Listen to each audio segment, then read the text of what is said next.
黒い水滴1。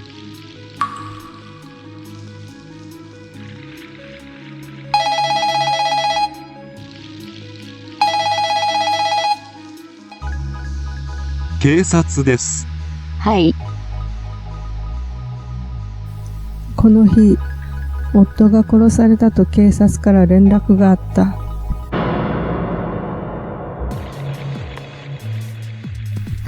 とっさにあの女の顔が浮かんだ。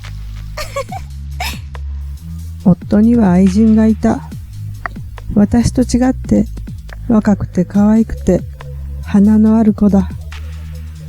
夫はその愛人の存在を私に隠そうともしなかった。なぜなら、夫は私を好きで結婚したわけではないからだ。夫は医者である。父親も祖父も医者という代々続いた医者一家だけど、お父さんは婿養子で、お母さんに頭が上がらない。私はもともと看護師をしていた。私が夫と結婚できたのは、ひとえにお母さんに気に入られたからに他ならない。私の母はシングルマザーで、父親が誰かわからない私を産んだ。産んだ理由はただ一つ。おろすお金がなかったからだ。だから、当然のように母は私を邪魔にした。でも私を捨てなかったのは、私には利用価値があったからだ。うちは貧乏だった。と言っても、正確には貧乏だったのは私だけだ。母は母子家庭ということを最大限に利用した。生活保護はもちろん、母子手当、児童手当もしっかりもらい、男を手玉にとって、かわいそうなシングルマザーを演じ、お金をせしめた。母はそういう容姿を持っていた。美人で、そのしたたかな内面とは違って、儚げでつい手を貸してあげたくなるような雰囲気を醸し出していた。そういう母が私は嫌いだったし、母にお金を出す男もバカだと思っていた。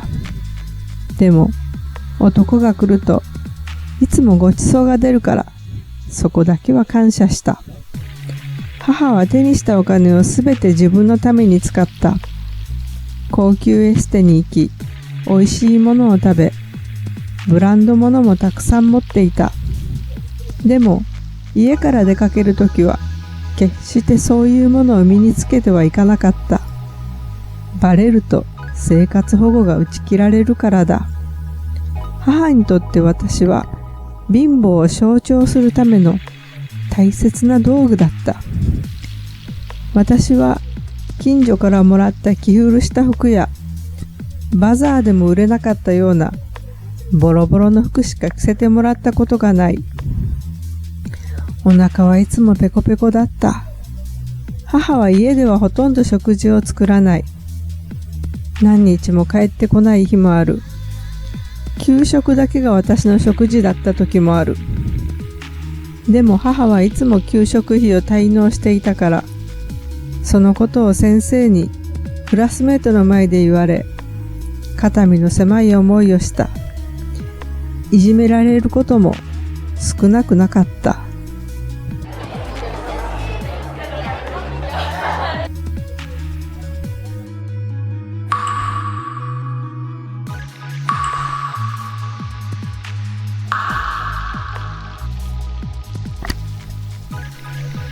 そうして私の中に黒い水滴が落ちる。それは少しずつ私の中に落ちて、いつの間にか大きな水たまりになっている。真っ黒で何も見えない黒い水たまり。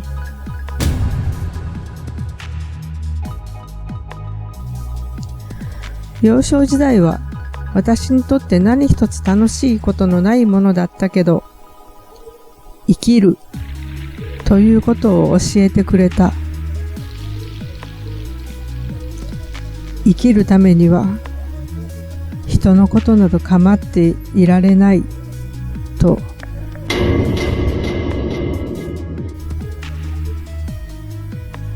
中学を卒業した私は、寮のある准看護師養成学校に進んだ。なぜそこに進んだかというと、病院から返済しなくていいという奨学金制度を利用できるからだ。その代わり、卒業したら最低3年はその病院で働くこと、3年後には自費で看護師養成学校に通い、正官の資格を取り、さらに3年以上働くことという条件付きであったが、あのまま母と一緒にいるよりはずっといいと思った。働くための資格がただで取れ、母から離れられる。私が家を出ていくと言ったら、母は引き止めるだろうかと思ったけれど、そういうことも全くなかった。あんたももう大きくなって、同情してもらえる小さな子じゃなくなったしね。いなくなってくれたらせいせいするわ。ハエが頭の中にハエが飛ぶ。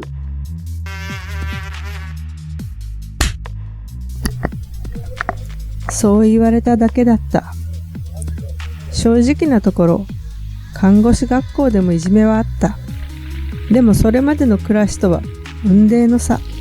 何より毎日まともにご飯を食べられた。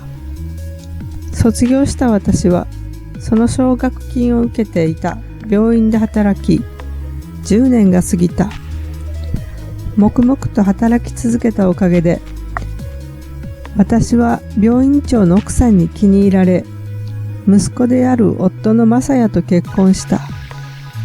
嬉しかった。私にこんな人生が待っているなんて、と。夫が私と結婚したのは、お母さんに逆らえない人だったからだ。そしてお母さんが私を選んだのは、貧しくて行き場のない私なら、一生ただで使える家政婦になると思ったから。それが分かっても私は別に構わないと思った。どんなにこき使われても、足毛にされても、今の方がまし。それに傍から見れば私は大病院の奥様だ。その響きはとても心地いい。ずっと人に見下された私でも、奥様と呼んでくれる人がいるのだ。だから私は何があってもここから出ていかない。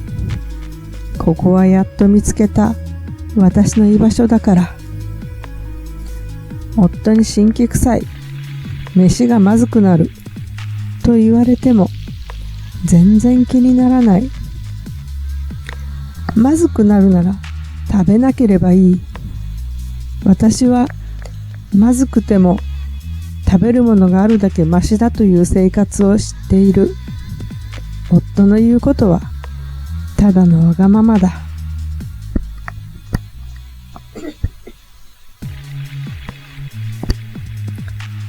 その夫が殺された。でも全然悲しくなかった。夫が私を愛していなかったように、私も夫を愛しているわけではなかったから。そして思った。これで私は離婚しなくて済んだと。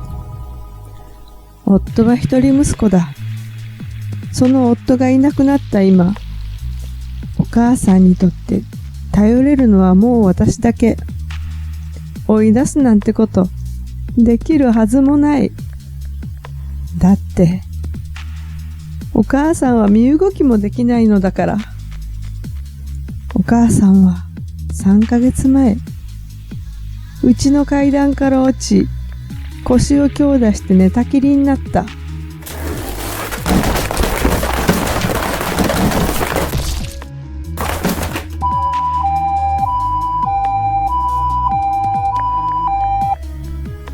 お父さんはこれ幸いと若い愛人のところに入り浸りだ。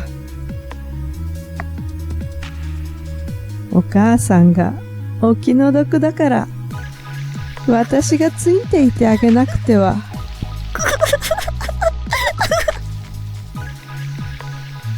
つ、づ、く。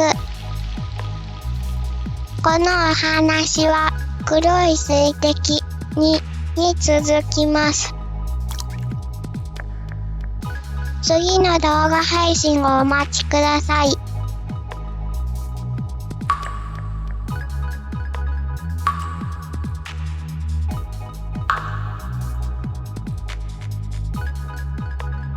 の続きが気になった方はチャンネル登録してね。